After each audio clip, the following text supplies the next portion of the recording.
Hello மக்களே, நான் உங்கள் வாய்ஸ் ஆஃப் மோகன். 2 மாதமாக என்னோட ஸ்டடீஸ் காரணமாக வீடியோ போட முடியல. ஒரு சில பேர் கேட்டிருந்தீங்க ஏன் வீடியோ போடலன்னு. இதுதான் காரணம். இனிமே அப்கமிங்கில் நிறைய வீடியோஸ் போடலான் இருக்கேன். ஸோ மறக்காமல் வீடியோஸ் பார்த்து சப்போர்ட் பண்ணுங்கள். இந்த வீடியோவில் நம்ம என்ன பார்க்க போகிறோன்னா, ஏஷியா கப்போட இந்தியன் ஸ்குவாட் இந்த வாரத்தில் ரிலீஸ் ஆகிருக்கு. நீங்கள் எல்லாருமே பார்த்துருப்பீங்க. அதை பற்றி தான் டீட்டெயிலாக அனலைஸ் பண்ண போகிறோம். அது மட்டும் இல்லாமல் என்னோட ப்ராபபிள் பிளேயிங் 11 பற்றியும் டிஸ்கஸ் பண்ண போகிறேன். ஸோ உங்களோட ப்ராபபிள் பிளேயிங் 11 இந்த வீடியோவோட கமெண்ட்ஸ் மூலமாக தெரிவிச்சுங்க. அது மட்டும் இல்லாமல் ஏஷியா கப்போட ஸ்டார்டிங் டேட் அண்ட் எண்டிங் டேட்டை பற்றியும் இந்தியாவோட ஷெட்யூல்டு மேட்சஸை பற்றியும் பேச போகிறேன். ஸோ இந்த வீடியோவை மறக்காமல் ஸ்கிப் பண்ணாமல் பாருங்கள். இந்த சேனலில் cine news, trending news, cricket news போன்ற பல செய்திகளை தர இருக்கேன். ஸோ இந்த வீடியோ பார்த்துட்டு இருக்கவங்க மறக்காமல் சப்ஸ்கிரைப் பண்ணிவிட்டு பாருங்கள். உங்கள் ஃப்ரெண்ட்ஸுக்கு ஷேர் பண்ணுங்கள். இந்த வீடியோ பிடிச்சிருந்தா லைக் பண்ணுங்கள். உங்களோட சஜஷன்ஸை இந்த வீடியோவோட கமெண்ட்ஸ் மூலமாக தெரிவிச்சுக்குங்க. வாங்க வீடியோக்குள்ளே போகலாம். இந்த வீடியோவில் ஏஷியா கப் இந்தியன் ஸ்குவாடோட ரிவ்யூ தான் பார்க்க போகிறோம். இந்த ஸ்குவாடை பற்றி பார்க்குறதுக்கு முன்னாடி ஏஷியா கப் டோர்னமெண்ட்டை பற்றியும் இந்தியாவோட ஷெட்யூல்டு மேட்சஸை பற்றியும் பார்க்கலாம். ஏஷியா கப் 2025 செப்டம்பர் 9 ஆரம்பித்து செப்டம்பர் 28 முடியுது. இந்த டோர்னமெண்ட் ஒரு மினி டோர்னமெண்ட்டாகவே பார்க்கப்படுது. இந்த டோர்னமெண்ட் யூஏஇயில் துபாய் ஸ்டேடியத்தில் நடக்க போகுது. இந்த டோர்னமெண்ட்டை குரூப் ஏ மற்றும் குரூப் பியாக பிரிச்சிருக்காங்க. குரூப் ஏல பார்த்தீங்கன்னா இந்தியா, பாகிஸ்தான், ஓமன் மற்றும் யூஏஇ. குரூப் பியில் பார்த்தீங்கன்னா ஸ்ரீலங்கா, ஆப்கானிஸ்தான், பங்களாதேஷ் மற்றும் ஹாங்காங். இந்த குரூப் பி தான் ஒரு டஃபஸ்ட் குரூப்பாக இருக்கும்னு எனக்கு தோணுது. இந்த டோர்னமெண்ட்டில் செமிஃபைனல்ஸை சூப்பர் 4 சுற்று அறிவிச்சிருக்காங்க.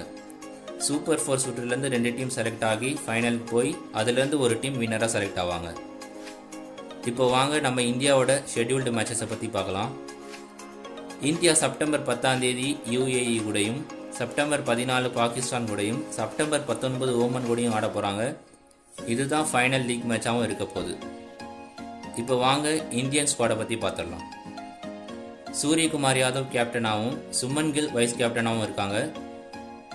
அபிஷேக் சர்மா, திலக் வர்மா மற்றும் ரிங்கு சிங் ஆகியோர் பேட்ஸ்மேன்ஸ் ஆகவும், சஞ்சு சாம்சன், ஜிதேஷ் சர்மா விக்கெட் கீப்பர்ஸ் ஆகவும், ஹர்திக் பாண்டியா, அக்சர் பட்டேல், சிவம் தூபே ஆல்ரவுண்டர்ஸ் ஆகவும், குல்தீப் யாதவ், வருண் சக்கரவர்த்தி ஸ்பின்னர்ஸ் ஆகவும், அஸ்விதீப் சிங், ஜஸ்வித் பும்ரா அண்ட் ஹர்ஷித் ராணா ஆகியோர் ஃபாஸ்ட் பவுலர்ஸாகவும் இருக்காங்க. இப்போ இந்த ஸ்குவாடில் இருக்க பாசிட்டிவ்ஸ் அண்ட் நெகட்டிவ்ஸை பற்றி பார்த்துடலாம். ஃபர்ஸ்ட் பாசிட்டிவ்ஸ் பார்க்கலாம். என்னை பொறுத்தவரை இதில் ஃபர்ஸ்ட் பாசிட்டிவ் என்னன்னு பார்த்தீங்கன்னா, ஜிதேஷ் சர்மாவை இந்த ஸ்குவாடில் இன்க்ளூட் பண்ணது தான் சொல்லுவேன். ஏன்னு பார்த்தீங்கன்னா, இந்த வருஷம் ஐபிஎல்லில் ஆர்சிபி அணிக்காக நல்ல ஒரு பெர்ஃபார்மன்ஸை கொடுத்துருந்தாரு. அதன் காரணமாக தான் இந்த ஸ்குவாடில் இன்க்ளூட் ஆகிருக்காருன்னு நான் நினைக்கிறேன். செகண்ட் பாசிட்டிவ் பார்த்தீங்கன்னா, ஜஸ்வித் பும்ரா ஒரு பெரிய இன்ஜுரிக்கு அப்புறமா ஐபிஎல்லையும் டெஸ்ட் மேட்சஸ்லையும் ஆடிட்டு இந்த ஸ்குவாடில் இன்க்ளூட் ஆகிருக்காரு. இதன் காரணமாக நம்ம இந்தியாவோட பவுலிங் யூனிட் ரொம்ப ஸ்ட்ராங்காகவே மாறியிருக்கு. அதுக்கப்புறம் பார்த்தீங்கன்னா, பாசிட்டிவ்ஸை விட நெகட்டிவ்ஸ் கொஞ்சம் அதிகமாகவே இருக்குன்னு சொல்லுவேன். இதில் ஃபர்ஸ்ட் நெகட்டிவ் என்னன்னு பார்த்தீங்கன்னா, ஒரு சில முக்கியமான வீரர்களை இந்த ஸ்குவாடில் எடுக்கவே இல்லை. யாருன்னு பார்த்தீங்கன்னா, ஜெய்ஸ்வால், ஸ்ரேயஸ் ஐயர், சாய் சுதர்ஷன் மற்றும் பிரசித் கிருஷ்ணா அவர்கள் தான். பிரஸ் மீட் அப்போ செலெக்ஷன் கமிட்டி சேர்மன் அஜித் அகர்கரிடம் ஜெய்ஸ்வால் மற்றும் ஸ்ரேயஸ் ஐயரை பற்றி கேட்டபோது அவர் என்ன சொன்னார்னா, ஜெய்ஸ்வால் வெறும் பேட்டிங் மட்டும் தான் ஆடுவார். ஆனால் அபிஷேக் சர்மா பேட்டிங் மற்றும் பவுலிங் ரெண்டுமே பண்ணுறதுனால ஜெய்ஸ்வாலை ரிசர்வ் பிளேயர்ஸ் லிஸ்ட்லையும் அபிஷேக் சர்மாவை ஸ்குவாட்லையும் எடுத்திருக்கதா சொன்னார். ஸ்ரேயஸ் ஐயரை பற்றி சொல்லும் போது, அவர் மேலேயும் தப்பு இல்லை, எங்கள் மேலேயும் தப்பு இல்லை, அவர் இனிமேல் அப்கமிங் மேட்சஸில் பார்க்கலான்னு சொல்லியிருக்காரு. அதுக்கப்புறமா சாய் சுதர்ஷன் மற்றும் பிரசித் கிருஷ்ணா இவங்க இரண்டு பேருமே ஐபிஎல்லில் நல்ல ஒரு பெர்ஃபார்மன்ஸை கொடுத்துருந்தாங்க. சாய் சுதர்ஷன் ஆரஞ்சு கேப் ஹோல்டராகவும், பிரசித் கிருஷ்ணா பர்பிள் கேப் ஹோல்டராகவும் இருந்திருக்காங்க. ஆனால் இவங்க 2 பேருக்குமே இந்த ஸ்குவாடில் இடம் மறுக்கப்பட்டிருக்கு. அது மட்டும் இல்லாமல் இன்னும் சில பிளேயர்ஸ்க்கு இந்த ஸ்குவாடில் இடமே இல்லை. யாருன்னு பார்த்தீங்கன்னா, கேஎல் ராகுல், ரஜத் பண்டிதர், ருத்ராஜ் கெய்க்வாட், வாஷிங்டன் சுந்தர், முகமது சிராஜ் இது போன்ற பல பிளேயர்ஸுக்கு ஐபிஎல்லில் நல்லா பர்ஃபார்மன்ஸ் பண்ண பல பிளேயர்ஸுக்கு இந்த ஸ்குவாடில் இடம் இல்லாமே போயிருக்கு. இதில் முக்கியமாக இந்த ஸ்குவாடை பொறுத்தவரையும் ஒரு பெரிய அதிருப்தி எல்லாருக்கும் ஏற்பட்டிருக்கு. அது என்னன்னு பார்த்தீங்கன்னா சுமன் கில்லை வைஸ் கேப்டன் ஆக்குனது தான். எல்லாருக்குள்ளேயும் இந்த கேள்வி தான் எழுந்திருக்கு. நான் என்ன நினைக்கிறேன்னா அவர் ஒரு பெரிய ஸ்டார் பிளேயராக மாற்ற தான் ட்ரை பண்ணிகிட்டு இருக்காங்கன்னு நினைக்கிறேன். அது மட்டும் இல்லாமல் 3 ஃபார்மேட் கேப்டனாகவும் மாற்ற ட்ரை பண்ணிகிட்டு இருக்காங்க. இப்போ வாங்க என்னோட ப்ராபபிள் பிளேயிங் 11 பார்த்துடலாம். கேப்டனாக சூரியகுமார் யாதவ், வைஸ் கேப்டனாக சுமன் கில், ஓப்பனர்ஸாக சுமன் கில் மற்றும் சஞ்சு சாம்சனை தான் நான் இறக்க போகிறேன். ஏன்னு கேட்டிங்கன்னா